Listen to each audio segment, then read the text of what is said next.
Bonjour mes chers élèves. Donc aujourd'hui, je vais vous présenter le dernier chapitre qui concerne la partie magnétisme.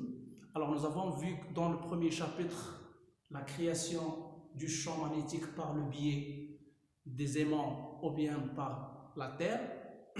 Et dans le deuxième chapitre, nous avons vu comment l'expérience fabuleuse faite par Hoche, qui a découvert que le fait que le passage du courant électrique va créer le courant, donc le passage du courant électrique dans un conducteur permet la création du champ magnétique.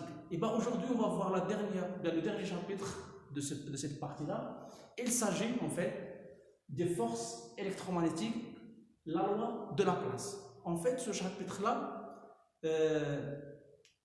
donc il va nous donner les applications de cette découverte entre l'électricité et le magnétisme. Et ben, on va commencer par définir donc la force de Laplace. Et c'est une expérience qui a été faite par Semon Laplace. Donc on va en parler. Et ensuite, on va voir des applications du champ magnétique, en particulier de cette force de Laplace. En fait, cette force, c'est un cas particulier de la force, donc elle est la résultante de la force de Lorentz que vous allez voir l'année prochaine en deuxième année baccalauréat. Alors, les applications dont on va parler dans ce chapitre-là, il s'agit du haut-parleur électrodynamique et un moteur à courant continu. Donc, comme vous savez, donc ce chapitre-là, c'est ce chapitre, c'est elle qui a bouleversé l'économie mondiale, comme j'ai dit dans le chapitre précédent. C'est que vous trouvez dans la majorité des machines, vous trouvez ces applications, donc les haut-parleurs, vous trouvez donc les applications utiles des moteurs à courant continu, jusqu'à même atteindre l'utilisation du champ magnétique dans les TGV. Bien, alors, donc pour commencer par la première partie force de Laplace, avant que je vous donne donc cette expérience, je vais vous montrer cette découverte de Laplace. Alors bien, dans cette expérience, donc on va utiliser donc cette bobine plate qui contient un ensemble de spires et un générateur de courant. Donc un générateur de courant continu. Donc vous voyez que le générateur il est éteint au début. Donc il n'y a pas de passage du courant électrique. Donc il est éteint. Alors je vais rapprocher donc un aimant. Voilà. Donc vous voyez. Donc un aimant. Je vais le rapprocher vers cette bobine. Donc vous remarquez, donc rien ne se passe. Même si je change le pôle nord et le pôle sud de l'aimant, rien ne se passe dans cette bobine. Alors maintenant, qu'est-ce que je vais faire? Je vais faire passer le courant électrique dans cette bobine. Voilà. On voit ici. Voilà. Maintenant, j'allume le générateur de tension. Donc pour qu'il puisse nous donner un courant électrique qui va circuler dans ce fil conducteur, dans cette bobine. Alors, maintenant, je vais faire approcher cet aimant. Donc, est-ce que vous remarquez? Donc, il y a une répulsion. Si je change le sens, voilà. Donc, il y a l'attraction de cette bobine. Voilà, donc je reprends. Donc, il y a répulsion. Et si je change la polarité de notre aimant, voilà, donc il y a attraction donc il y a cette attraction de notre aimant. Alors, donc vous remarquez ici, donc il y a une force. Et donc il y a une force qui a attiré notre bobine, ou bien il l'a repulsé. Ça dépend bien sûr du sens du sens de notre aimant. Donc, il dépend de la polarité. Où est le pôle? Donc, c'est-à-dire le sens du champ magnétique créé par cet aimant. Et bien, pour expliquer ça, donc Laplace il a utilisé donc il a utilisé un autre matériel, c'est celui-ci que je vais vous montrer. Donc il a utilisé deux rails. Donc il a utilisé ces deux rails là et il fait passer le courant électrique dans ces deux fils en mettant un conducteur. Donc il a mis un conducteur par exemple de cuivre dans un conducteur cylindrique dans ces deux rails.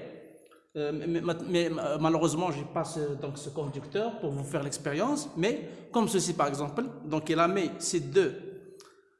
Il a mis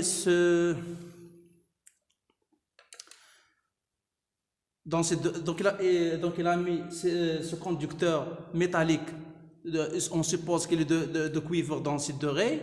En appliquant un courant continu dans les deux fils. Et à l'existence d'un champ magnétique uniforme, par exemple ce champ magnétique de forme U, en créant un champ magnétique uniforme ici, en créant un champ magnétique, alors qu'est-ce qu'elle a remarqué la place? Que ce conducteur se déplace soit dans ce sens, soit dans l'autre sens, en fonction de deux choses. La première des choses, c'est qu'il a changé le sens de notre aimant en U, le pôle nord et le pôle sud. Et deuxième chose, en changeant le sens du courant électrique. La première fois, il rentre le sens positif ici. Et la deuxième chose, en mettant le sens dans le pôle noir. Le pôle positif reste celui-ci. Et donc, en remarquant que notre conducteur cylindrique change de sens. Donc, je vais vous expliquer comment ça se passe au tableau. Eh bien, donc l'expérience de la place est la suivante. C'est qu'il a pris un circuit électrique, donc dont on a un générateur de courant, un générateur de tension qui va nous délivrer un courant continu et avec une résistance protectrice. Et nous avons notre fil conducteur. Alors notre fil conducteur, il est en cuivre, il est formé de cuivre, des atomes de cuivre. Et nous avons notre aimant de forme U. Pourquoi on utilise l'aimant de forme U? Pour créer un champ magnétique uniforme. Alors dans ce premier cas, donc qu'il a fait la place, qu'est-ce qu'il a découvert? Lorsque le courant I égale à 0, parce qu'on n'a pas appliqué, on n'a pas fait alimenter notre générateur, c'est-à-dire le courant il est nul, alors rien ne se passe. Rien ne se passe, notre barre reste fixe ici.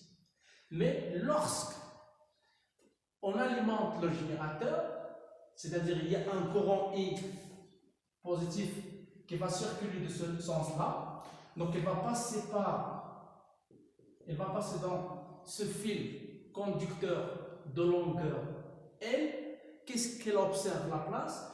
Elle observe que ce conducteur se déplace vers la droite. Donc c'est-à-dire il a subi une force. Donc il a subi une force qui l'a déplacé. Donc ce conducteur se déplace vers la droite. Alors, donc, ça c'est le premier cas. Alors le champ magnétique qu'on a appliqué dans ce cas-là, elle est vers l'entrant. Et donc il est entré dans le tableau. Donc il faut voir les choses comme ça. Donc voilà notre expérience. C'est-à-dire, voilà les deux rails dont on va mettre notre fil métallique.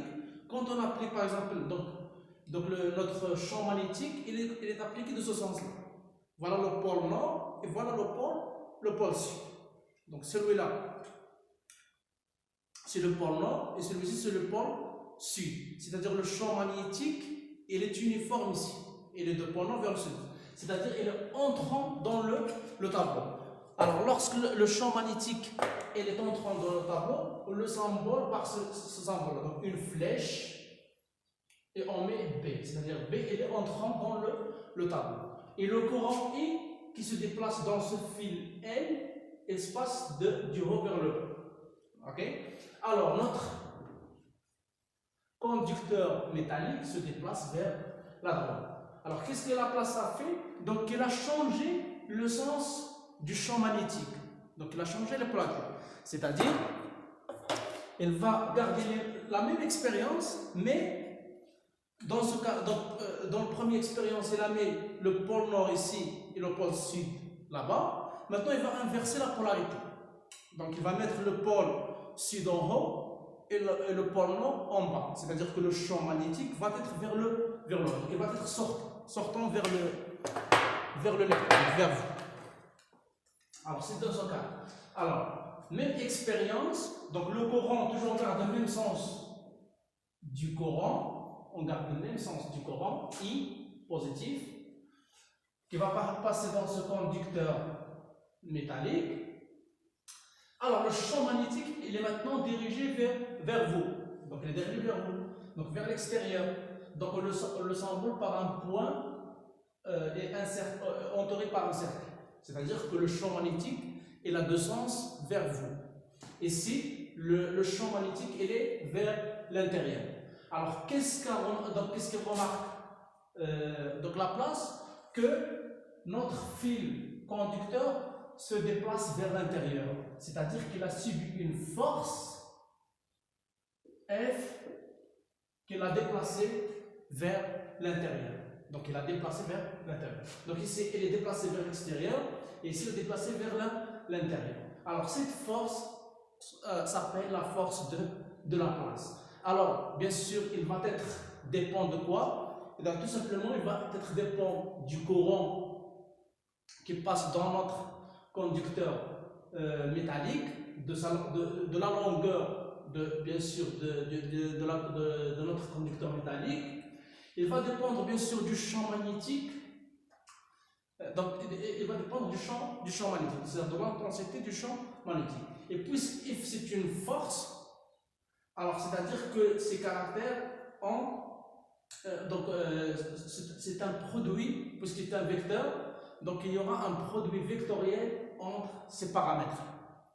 Alors, l'expérience aussi, vous voyez donc le sens de F, maintenant, il dépend du sens du champ magnétique, est-ce qu'il est entrant ou bien sortant. La même chose, si on change le sens du courant électrique.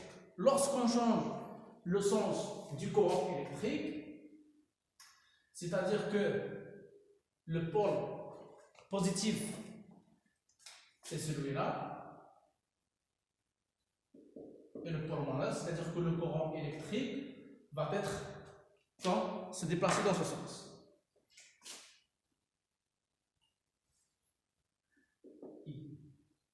Bien sûr, positif, c'est-à-dire que le courant va être entré dans ce sens-là.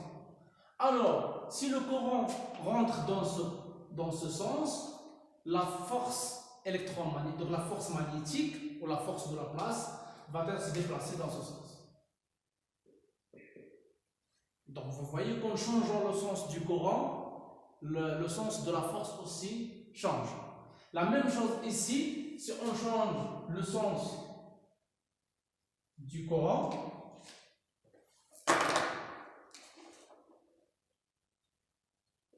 plus ou moins,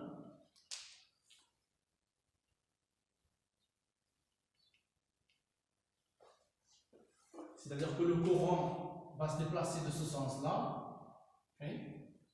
Donc c'est-à-dire que le courant entre ici, et bien la force dans ce cas va être vers l'extérieur. Donc elle va changer de sens par rapport au sens précédent. Donc, voilà, donc ce sont les cas possibles qui existent pour le sens de la force de la place. Donc soit qui agit sur le sens de la force, soit le sens du champ magnétique, ou bien le sens du courant électrique. Et bien, donc ces informations que nous avons tirées de l'expérience vont nous conduire à déterminer les caractéristiques de la force de la place. Alors, pour déterminer les caractéristiques, alors le point d'application de cette force, donc pour point d'application,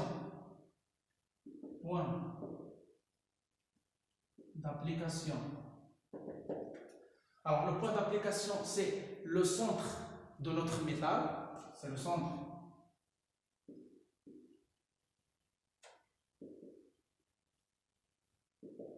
de notre métal. la direction,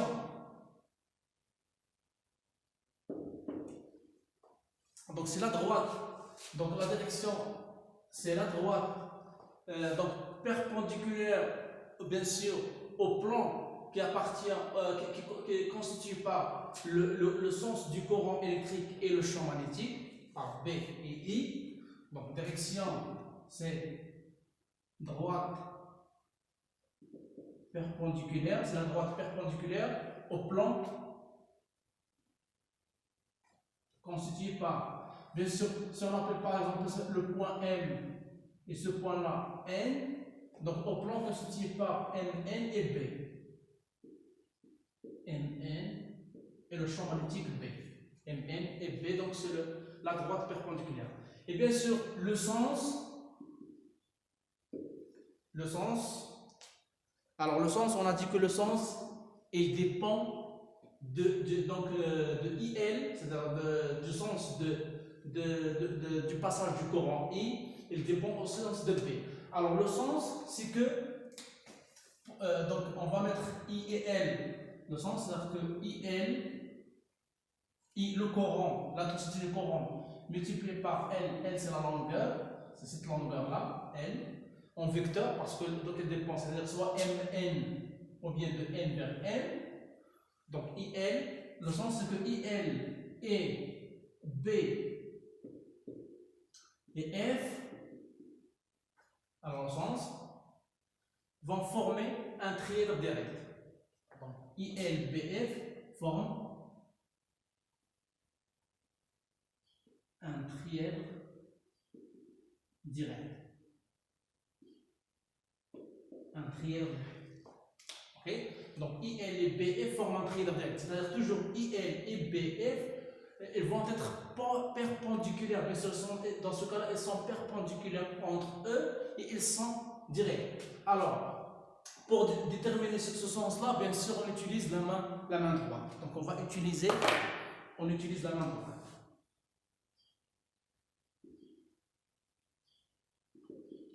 La main droite. Je vais vous montrer comment on utilise la main droite pour déterminer le sens de F, tel que IL, B et F forment un trièdre direct. Alors, comment j'utilise ça? Alors, vous prenez votre main droite.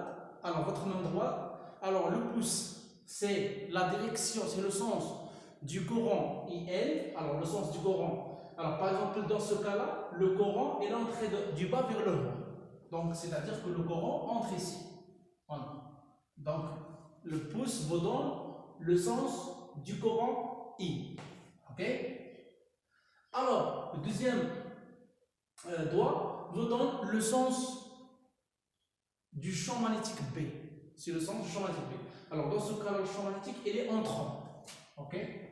Donc, le champ magnétique, il est entrant vers l'intérieur. Et le courant, il est vers l'extérieur. Alors, les restes des doigts, les trois doigts, vous donnent le sens du champ magnétique F. Donc, dans ce cas-là, puisque le courant I, il est entrant, champ magnétique B, il est entrant, donc il passe du bas vers le haut, le champ magnétique est à l'intérieur, donc le sens de la force, c'est vers la gauche. Donc, c'est F, comme j'ai dit maintenant. Donc, c'est ce qui est vérifié expérimentalement. Donc, toujours vous prenez votre main droite. Alors, donc le pouce vous donne la direction du sens du courant électrique. Le sens du courant électrique, c'est IL. Donc, c'est celui-là, IL. Ok? C'est IL. Alors, pour le deuxième doigt, c'est le sens du B. Et le reste, c'est la direction, c'est le sens de la force électromagnétique F. C'est la force de la place. Ok? C'est comme ça toujours. Donc ils sont perpendiculaires entre eux. Donc ils sont toujours perpendiculaires. C'est pour cela que je dis que IL, BF forment un trièdre direct. IL, BF forment un trièdre direct. Alors dans ce cas-là, donc voilà le courant. Le champ magnétique il est entrant. Donc la force c'est dans ce sens-là. Alors dans ce cas-là, alors nous avons le courant entrant. Voilà. Mais le champ, donc le courant il est entrant, le champ magnétique il est vers vous, il est dirigé vers vous. Donc, par conséquent, le sens de F, c'est vers la droite. OK? Donc, c'est en vert. Donc, dans l'expérience première, quand le courant passe du haut vers le bas, si le courant passe du haut vers le bas, alors le courant du haut vers le bas, la force électromagnétique, elle est à l'intérieur, donc le sens de F, c'est vers la droite, voilà, en rouge. La même chose ici. Alors, si on prend le courant, entre dans ce sens-là, c'est-à-dire le contraire de ce cas. C'est pas dans ce sens. Donc, on va choisir le premier sens de début. Alors, le courant va donc entrer du haut vers le bas. Donc, et B vers vous. Donc, automatiquement, la force, elle est dirigée vers la gauche. Voilà. Donc, c'est comme ça qu'on détermine le sens de la force de la force en utilisant la main droite. Maintenant, j'ai cité tous les cas possibles. Donc, tous les cas que vous allez rencontrer, ce sont là. Alors, seulement que vous comprenez que B, si vous trouvez cette flèche-là, c'est-à-dire que B, elle est en 3. Et si vous trouvez un point avec un cercle, c'est-à-dire que le sens il est vers vous. Donc, il est sorti. Alors, ça, c'est pour le sens. Donc, on a dit que IL, BF. Bon, maintenant pour l'intensité, c'est-à-dire la valeur de cette force F est égale à quoi? Alors pour chercher la valeur, donc l'intensité,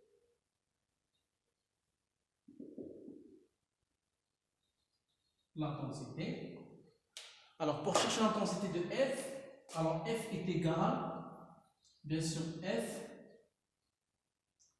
alors le vecteur F est égal. Normalement, c'est un produit vectoriel entre IL et IB. Donc, c'est un produit vectoriel entre IL et B. Alors, I fois L. Avec L, c'est la longueur en vecteur. C'est comme dans L. Alors, le vecteur L, c'est quand vous dites MN. Le vecteur MN. OK? Alors, IL vectoriel B. Alors, pour calculer ce produit vectoriel, alors pour déterminer le module de F, c'est-à-dire son intensité, pour déterminer le module, implique que l'intensité F, c'est égal à I, bien sûr la valeur absolue de I, parce que I peut être négatif, I fois L fois B fois sinus alpha. Voilà. Alors ça, donc vous savez comment faire un calcul vectoriel. Donc ça, c'est ce qu'on appelle un produit vectoriel. Ce n'est pas le produit scalaire et ce n'est pas le produit simple. Donc le produit vectoriel, c'est un produit entre les vecteurs. Alors, IL vectoriel A, donc B, pour trouver le module de cette expression, alors est égal IL, et on va prendre la valeur absolue parce que I peut être positif ou négatif. Alors, est égal à I fois L, L c'est la longueur, fois B fois sinus alpha. Ok? Sinus alpha. Alors, alpha c'est quoi? Avec alpha c'est l'angle. Alors, dans notre cas, donc alpha est égal à P sur 2. Tout simplement parce que alpha c'est l'angle entre L et B. Entre IL et B. Donc, alpha c'est l'angle entre IL et B. Alpha, c'est l'angle entre IL et B. Dans notre cas, alors IL, c'est celui-là, et B l'entrant, donc l'angle c'est P sur 2. Sinus de P sur 2 est égal à 1. Dans ce cas, donc, vous trouvez que F est égal à I fois L fois P. C'est ça l'intensité. L'intensité de F, donc c'est la valeur absolue du I fois la longueur L de notre métal fois l'intensité de B, c'est ça l'intensité de la force de la place ou bien la force électromagnétique. Donc, bien sûr, la force, donc, pour les unités, donc la force elle est en newton, I le courant en ampères, B c'est en Tesla, et L c'est la longueur L c'est en ampères. Alors pour L c'est en ampères. Donc ampère B en Tesla, I en ampère, et la force, bien sûr, l'intensité de la force, c'est en newton. Donc c'est comme ça, c'est avec cette relation qu'on calcule l'intensité de la force magnétique, électromagnétique, qu'on appelle la force de Laplace. Alors, ce qui est très important ici, c'est que il faut que vous y arrivez à déterminer le sens de la force électromagnétique en connaissant le sens du champ magnétique B et le sens du courant I dans le métal. Si vous connaissez les deux, vous pouvez déterminer F en utilisant la main droite. C'est tout ce qu'il faut savoir sur la partie force de Laplace. Maintenant, on va passer aux applications de cette fameuse force de Laplace.